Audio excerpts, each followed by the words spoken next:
When we talk about requirement classification, we understood what a requirement is in the context of the product development or process initiative or a change management program. So business requirements, there are different types of requirements in the context of product development. We talk about business requirements, and we talk about, for example, solution requirements. We have non-functional requirements. So we'll talk about all of these as different types or different categories of requirements. So the first one is business requirement. So when we talk about business requirement, as the name suggests, it is about the way that you would deliver value to the business. So it would mean that the goals, the objectives, the strategic objectives of this particular business or business unit or the entity, and what are the outcomes that are going to come out from the prescribed solution or the offering that we have got to say. So those are basically what we call as business requirements. So you're not looking at a specific solution attribute, but you're looking at the overall context of how that would benefit the business. Is it going to increase revenue? Is it going to decrease the cost of the operation? Is it going to save us some expense? All of these that can be defined as the business requirement. And bear in mind that they're applicable at both micro level as well as macro level initiatives. So it doesn't mean that it is only applicable at the big enterprise level initiative. Even a simple small program to create a mobile application that has a significant impact in terms of how that could lead to the customer satisfaction directly. You're increasing the customer satisfaction because the customers have got mobile phones now in the hands all the time. So having a mobile app on their phone would be benefiting the customers, because you are trying to give them an option to use your product on the go. That means your customer satisfaction is improving, and because your customer satisfaction is increasing or improving over a period of time, you're actually trying to contribute that to the customer loyalty, because they're sticking to your product, your business, and the stickiness and the loyalty would actually again in turn relate to the increase in the sales, because the customer retention is directly leading to increased sales and reduced expenses, because you're not really spending more time on advertising and promotion and everything else. So you're actually in effect directly that small decision to create the mobile app has actually led to the business requirement of increasing the sales by, let's say, 20% from the retained customers or loyal customers. So very, very important. So in that context, what we're trying to look at is the entire gamut of what we're trying to do. What products do we have? What kind of services we have? What is the set of processes we have at the moment? How we can improve the processes? And what kind of solutions we're trying to look at? Any custom solution that we're trying to develop for our customers, for users and stakeholders, and how all of these different offerings, as what we call, how all of these different offerings are going to benefit and help our brand equity, a brand as an image of an identity of a brand of our own organization. How is it going to increase the goodwill? Either in a direct or indirect way. We need to consider these. All of these would be the business requirements or the business objectives, as what we call. And then we've got the other type or other category of requirements called stakeholder requirements. So here, it's not the business as a whole that is trying to say that this is what I need, but rather it's the needs of individual stakeholder or a collective set of stakeholders that would help achieve the business requirement. So basically that is what we call as a stakeholder requirement. So in the context of, for example, we were talking about the customer loyalty and things. So there, one of the stakeholder needs or stakeholder requirement could be that the marketing department wants the mobile app to be connected to the enterprise application they have on the web, so that they can try and understand the usage of these customers. So that is basically a stakeholder requirement. And that stakeholder is actually linked to the marketing, the CMO, the chief marketing officer, and the entire marketing department. They're trying to leverage on the existing user base, existing customer base, and they would like to link the mobile app usage with that of the enterprise app, so that they don't have to reinvent the wheel Instead, they would like to actually understand how many of the existing customers who already are using the enterprise web app would be also using the mobile app. So that means that we're trying to leverage the existing systems. We're trying to help retain the existing customer base. We're trying to provide them with more options. That means more satisfied customers, more loyalty, and more business, more income. So that in a sense is basically what we call a stakeholder need. In this case, the stakeholder need is that of the marketing department's need of having this kind of a link with the existing web app. And the stakeholder requirements could be, again, in the context of products, the processes, the business, customers and users, different contexts, different ways of looking at it, different planes and different dimensions. So it could be in the context of technology implementation. The CTO could have one way, the technology team, the infrastructure team could actually propose to use, for example, a cloud to get the data from, because they don't want to have different databases, one for the mobile app, one for the web app, one for the enterprise app. Instead of that, they want to actually have one unified repository where they have got all the information. So potentially they've got the entire CRM, the customer relationship management data, residing in one repository.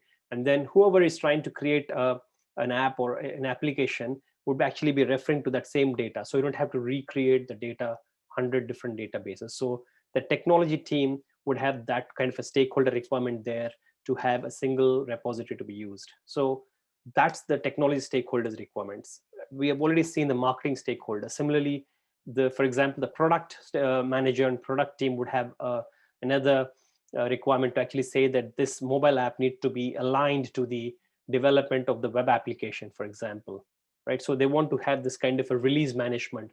Don't release the mobile app till the web application is released, or vice versa. They want to see that, for example, because mobile application has got more popularity and more potential to reach multiple people, because a lot of people have got mobile phones now. Penetration is more mobile phones.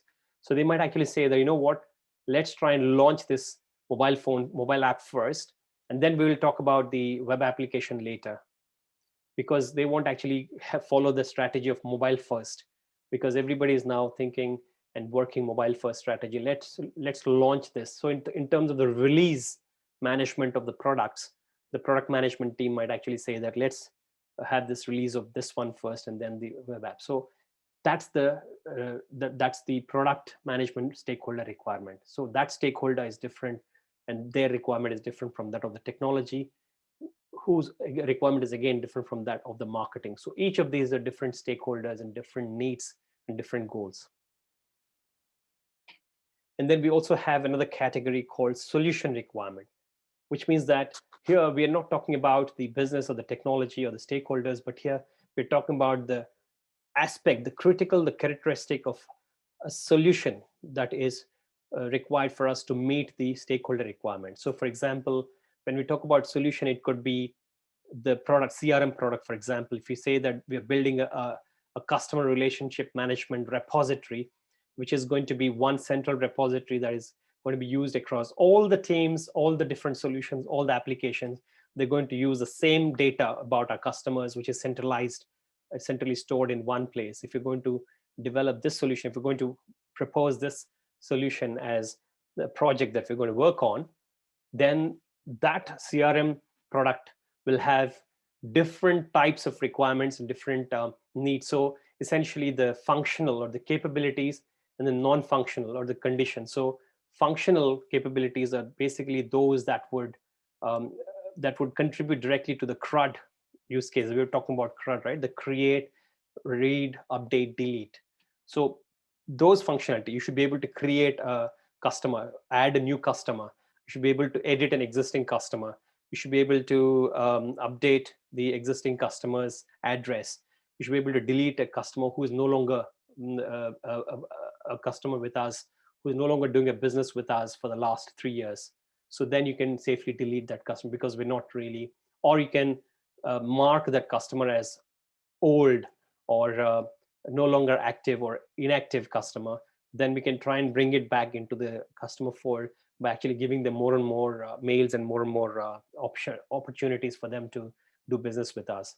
So that basically this whole set of CRUD, this create, review, update, delete, this functionality is basically a set of functional requirements. And non-functional is basically, you're talking about something like it should be secure, it should be highly performant, it should be available all the time, it should be available through the mobile phone, through the web browser. All of these are going to be the non-functional requirements. So those are not directly CRUD, but they've got something to do with how the CRM system is going to work. So essentially, that's why we call those as solution requirements.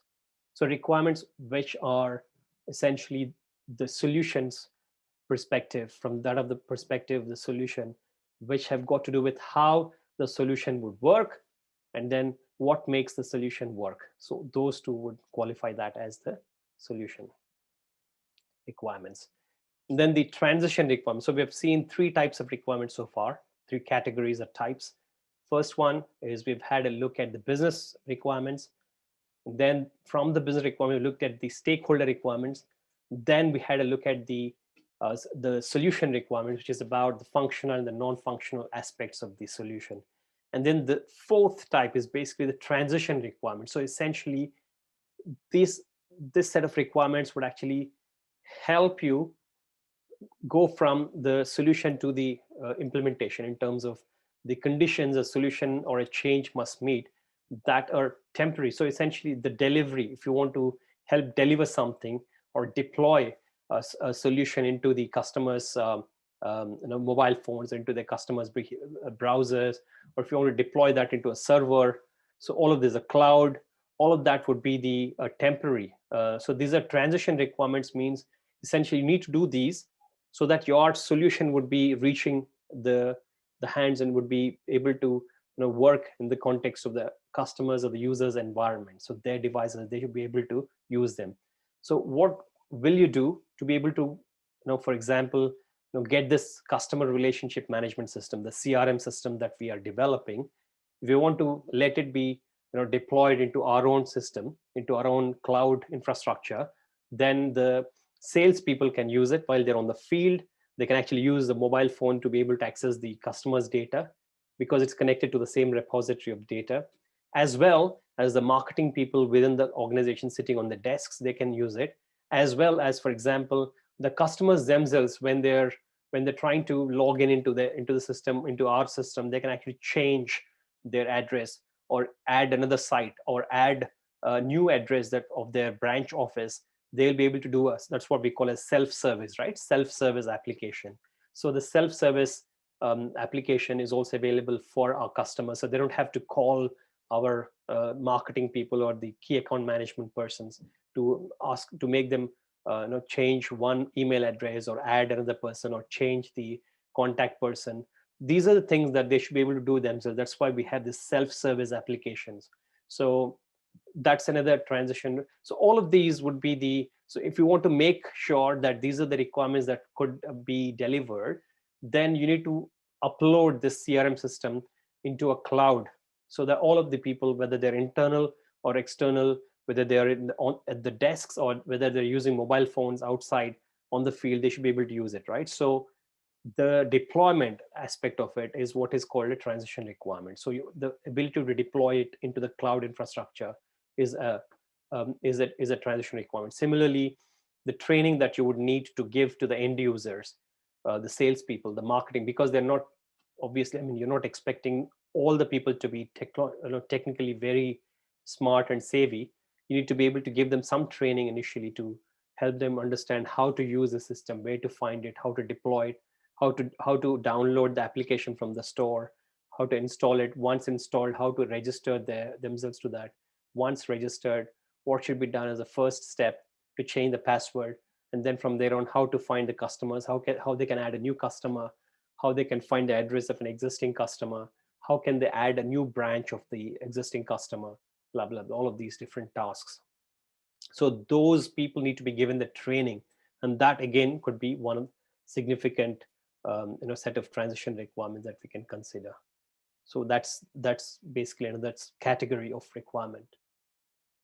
So again, transition requirements could be that these are those requirements that are helping you move from one stage to another, from one aspect of the solution to another. So you're actually trying to move from the solution as it is being developed to something that is being deployed, delivered to the end users, and then they can try and start using the application, in a